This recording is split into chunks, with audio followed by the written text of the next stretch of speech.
नमस्कार साथियों, मैं लक्ष्मण कुमार आप सबों को अपने चैनल पे सादर नमन करता हूं, मोस्ट वेलकम करता हूं। दोस्तों, आज मैं बात करना चाहता हूं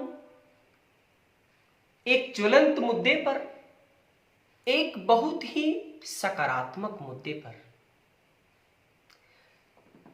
जब रात के समय आधी दुनिया सो जाती है, पूरी दुनिया सो जाती है, जब सभी के घरों के टीवी चैनल्स पे कार्यक्रम बंद हो जाते हैं, जब सभी के घरों में रोशनी तक बंद हो जाती है, तब एक 10 बाय 10 के कमरे से शोरगुल होती है, आवाज होती है।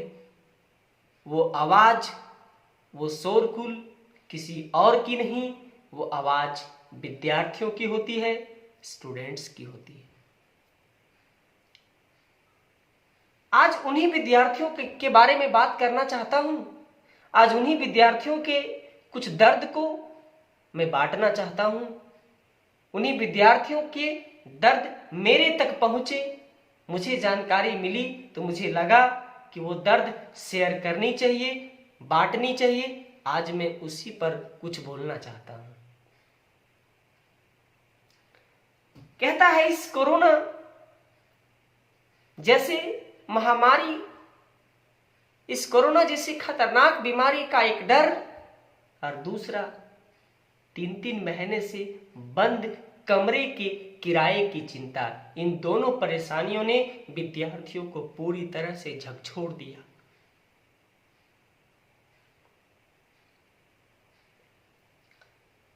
कहता है जैसे एक तारीख महीने की आती है, महीने की 1 तारीख जैसे आती है, विद्यार्थियों को ये कहा जाता है, ये निर्देश दिया जाता है कि बाबू तुम पैसा दे दो, तुम रूम का रेंट दे दो, नहीं तो रूम खाली कर दो। विद्यार्थी हमेशा परजीवी होता है। विद्यार्थी हमेशा जीवन के हर मोड़ पर किसी दूसरे पे आश्रित होता है। पैसों के लिए अपने माता पिता पर, छत के लिए मकान मालिक पर, और सफलता के लिए कोचिंग संस्थान पर। यह कड़वा सच है कि गांव से आने वाले अधिकतर विद्यार्थी या तो वो किसान का बेटा है, या वो मजदूर का बेटा है, या वो किसी दुकानदार का बेटा है। किन्हीं के पिताजी राजमिस्त्री हैं तो किन्हीं के पिताजी ही इस दुनिया में नहीं है। हाँ, मैं बात कर रहा हूं उन संतोषी विद्यार्थियों पर, संतोष करने वाले वैसे विद्यार्थियों पर जिनका 2020 परीक्षा का अंतिम चांस था। ना ही तो केवल उम्र के लिहाज से, बल्कि अपने माता पिता के हैसियत के लिहाज से भी। हम बात कर रहे हैं उन माता पिता के बारे में, उन पिताजी के बारे में जिन्होंने अपने बच्चों को बस बैठाते समय, ट्रेन बैठाते समय ये कहा था कि बबुआ बेटा, मैं खेत का आखिरी टुकड़ा गिरवी रखकर तुमको इस बार भेज रहा हूं। मुझे उम्मीद है कि तुम इस प्रयास को, इस मेहनत को जरूर सफलता में तब्दील करोगे, इसे बदलोगे और हमारी इन सारी परेशानियों को तुम दूर कर दोगे। मुझे तुम पर पूरा भरोसा है। मैं बात कर रहा हूं उन लाचारी माँ पर, उस लाचारी माँ पर जिसने अपने सारे गहने सुनार के यहां गिरवी रखकर अपने बच्चे बच्चियों को शहर में भेजती हैं, शहर में पढ़ाती हैं और उनके भविष्य को संवारने का भरपूर कोशिश करती है। दिन रात मजदूरी करके, एड़ी चोटी पसीना बहा के, खुद आधे पेट खा के बच्चों को संपूर्ण व्यवस्था प्रदान करती है कि एक दिन वो बच्चा सफल होकर उनके सारे दर्द को खत्म कर देगा। नमन है, शत शत नमन है ऐसे माता पिता पर जिसने अपने जीवन के छोटी सी कमाई का एक बड़ा सा हिस्सा, छोटी सी कमाई का एक बड़ा सा हिस्सा अपने बच्चों पर समर्पित कर देते हैं कि वह बच्चा एक दिन सफल होकर के एक दिन मुकाम पे पहुंचकर मेरी सारी समस्याओं का समाधान करेगा। परंतु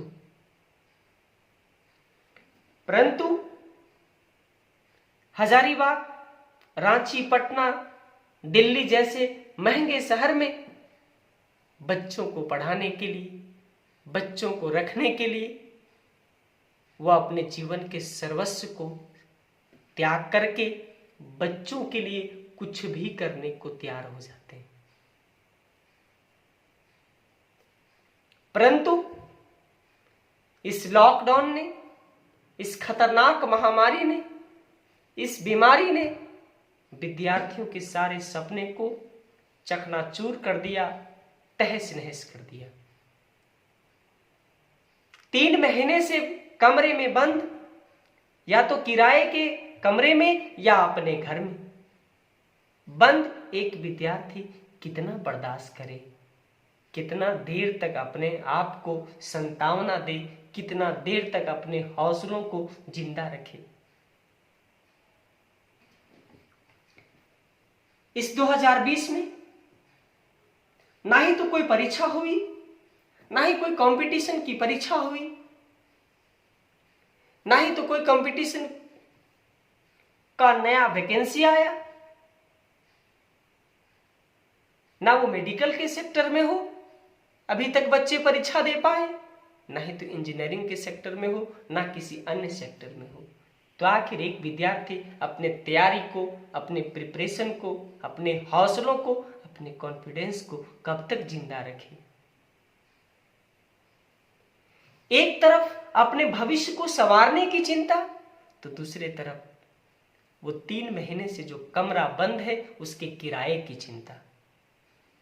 आखिर एक विद्यार्थी इन समस्याओं के बवंडर में अपने आप को फंसता हुआ महसूस कर रहा है। आखिर एक विद्यार्थी इस स्थिति में करे तो करे क्या? एक सवाल तो बनता है साहब, एक प्रश्न तो मन में आता है कि इन विद्यार्थियों का क्या होगा। ये कहा जाता है कि बच्चे देश के भविष्य होते हैं, विद्यार्थी देश का भविष्य होता है, लेकिन इस समय, इस वर्तमान स्थिति में इस भविष्य बनाने वाले विद्यार्थी का खुद का भविष्य अंधेरे में नजर आ रहा है। सरकार ने तो ये कह दिया विद्यार्थियों से किराया नहीं लेना है, लेकिन साहब उनका इलाज कौन करे जो सरकार को मानता ही नहीं है। विद्यार्थी किसी व्यक्ति के घर में रहता है, किसी मकान मालिक के घर में रहता है, ना कि सरकार के मकान में रहता है। आखिर एक विद्यार्थी कितनी देर तक प्रताड़ना बर्दाश्त करे? कब तक वो मुश्किलों का सामना करे? आखिर विद्यार्थियों के दर्द को, विद्यार्थियों की आवाज को, विद्यार्थियों की समस्या को कोई क्यों नहीं सुनता? सरकार क्यों नहीं सुनती? साहब, आपने गरीबों के लिए एक बड़ा पैकेज दिया, आपने लाचारों के लिए एक बड़ा पैकेज दिया, आपने बीमारों के लिए एक बड़ा पैकेज दिया, आपने अन्य किसी और को भी एक बड़ा पैकेज दिया। उन्हीं बड़े पैकेज में से कुछ हिस्सा निकाल के विद्यार्थियों के लिए भी दे दो ना, ताकि वो अपने हौसला को कम से कम इस विकट परिस्थिति में जिंदा रख सके। हम आग्रह करते हैं, हम अपील करते हैं, हम अनुरोध करते हैं वैसे संपन्न व्यक्तियों से, वैसे संपन्न मकान मालिकों से, वैसे संपन्न कोचिंग संचालकों से,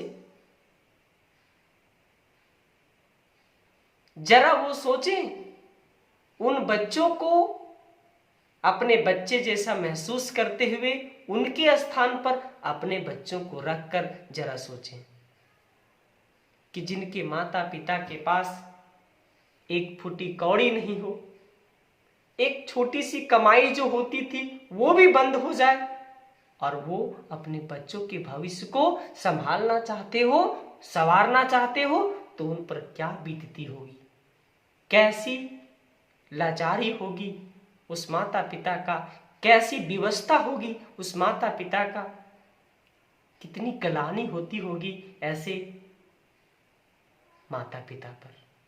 जरा उनके दर्द को हमें समझना चाहिए, हम सबों को समझना चाहिए। जब एक विद्यार्थी सफल होता है तो पूरे समाज का उस पर गर्व होता है, उनके माता पिता को गर्व होता है, जितनी खुशी उनके माता पिता को होता है उससे दोगुनी खुशी उनके गुरुजनों का होता है, उनके ऊपर कोचिंग संचालकों का होता है, उनके कोचिंग के सर को होता है, उनके मकान मालिक को होता है, जिनके मकान में रहकर वो अपने भविष्य को गढ़ते हैं, अपने भविष्य को संवारते हैं, अपने भविष्य को बनाते हैं।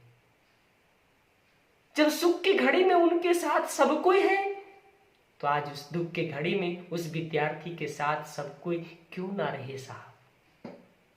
क्यों नहीं उनके दुख की घड़ी में हमें उनके साथ रहनी चाहिए, उनके साथ, उनके तन मन धन के साथ, सभी कुछ के साथ उनके साथ हमें समर्पित होनी चाहिए। हम जानते हैं साहब स्थिति सामान्य हो जाएगी, दुनिया में ऐसे ऐसे कितने खतरनाक बीमारी आए और सब संभल गए, यह बीमारी भी संभल जाएगी, परंतु विद्यार्थी वो परिश्रमी होते हैं, इतनी परिश्रम करेंगे, उनके पिताजी इतने परिश्रम करेंगे कि उनके पिताजी के पास फिर से पैसा आएगा, वो फिर से किराए को चुका देंगे, विद्यार्थी फिर से अपने रूम रेंट को चुका देगा, कोचिंग के सर को फी दे देगा और अपनी स्थिति को संभाल लेगा, साथ ही साथ अपने मेहनत के रफ्तार को 10 गुना बढ़ा देगा और सफल होगा। क्यों नहीं होगा? क्योंकि ये विद्यार्थी है, लोहे को मोम बनाने जानता है। इतनी ताकत है इसके जज्बा में, इतनी ताकत है इसके हौसले में कि ये कुछ भी कर सकता है और सारी स्थितियों को संभाल सकता है, रेगिस्तान से पानी निकाल सकता है, पत्थर को पिघला सकता है। इतनी ताकत है, इतनी क्षमता है इन विद्यार्थियों को। लेकिन साहब, अगर समय रहते अगर इन विद्यार्थियों को बचाया ना जाए, इन्हें सुरक्षित ना रखा जाए, तो आज हम जिस देश के भविष्य के निर्माता की बात करते हैं, शायद मेरा देश का भविष्य भी खतरे में पड़ सकता है। आज हम कहते हैं कि स्वास्थ्यकर्मी देश के लिए समर्पित हैं, अपने आप को डेडिकेट कर दिए। सुरक्षाकर्मी देश के लिए समर्पित हैं, वो सुरक्षाकर्मी, वो स्वास्थ्यकर्मी इन्हीं विद्यार्थियों का एक विकसित रूप है। इन्हीं विद्यार्थियों के ग्रुप से वो बन के आगे बढ़ते हैं। तो जब हम जड़ को ही काट दें तो हम फल की उम्मीद कैसे करें? और आज जड़ सूखने की स्थिति में आ गया है, इसलिए मुझे ऐसा लगा, मुझे ऐसा महसूस हुआ, मैं ज्यादा आप सबों से चर्चा नहीं करना चाहता हूं इस मुद्दे पर। सीधे हम रिजल्ट पे आते हैं कि हम सबों को, इन विद्यार्थियों को बचाना चाहिए, इन्हें मदद करना चाहिए। जिनके पास जो सामर्थ्य है, मेरे पास जो सामर्थ्य है, आपके पास जो सामर्थ्य है, अगर वो नौनिहाल पौधा कहीं मुरझाया हुआ दिखे तो आपके पास पानी की जितनी बूंदें हैं, जितनी आप दे सकते हैं उसको दें, उसे सुरक्षित रखें, उसे अभी पाल के रखें, ताकि आने वाले समय में फलों की कमी नहीं हो। फल हमें तभी प्राप्त होंगे जब वो पौधा एक वृक्ष बनेगा, एक बड़ा सा प्लांट बनेगा, एक बड़ा सा पेड़ बनेगा। लेकिन पेड़ बनने से पहले अगर वो सूख गया तो शायद मुझे फल प्राप्त नहीं होगा। कई दशक तक हमारा देश में ना तो फिर वो सुरक्षाकर्मी पैदा होंगे, ना तो वो स्वास्थ्य कर्मी पैदा होंगे, ना वो वैज्ञानिक पैदा होंगे, ना वो इंजीनियर पैदा होंगे, चूंकि उनका जड़ अभी थोड़ा सा डगमगा गया है, थोड़ा सा मुश्किल स्थिति में आ गया है, इसलिए उसे संभालना चाहिए। जब पूरी दुनिया समर्पित है तो हम सबों को अपने सामर्थ्य से क्यों नहीं समर्पित होनी चाहिए। इसलिए मैं अंत में फिर आग्रह करता हूं, अपील करता हूं उन बंधुओं से जो सामर्थ्य है, मदद करें, जरूर मदद करें। उन विद्यार्थियों को जरूर मदद करें जो देश के भविष्य को बनाने की क्षमता रखते हैं, जो लोहे को पिघलाकर मोम बनाने की क्षमता रखते हैं। उन विद्यार्थियों को जरूर संभालें, जिनसे जितनी बन सकती है जरूर संभालें। धन्यवाद दोस्तों।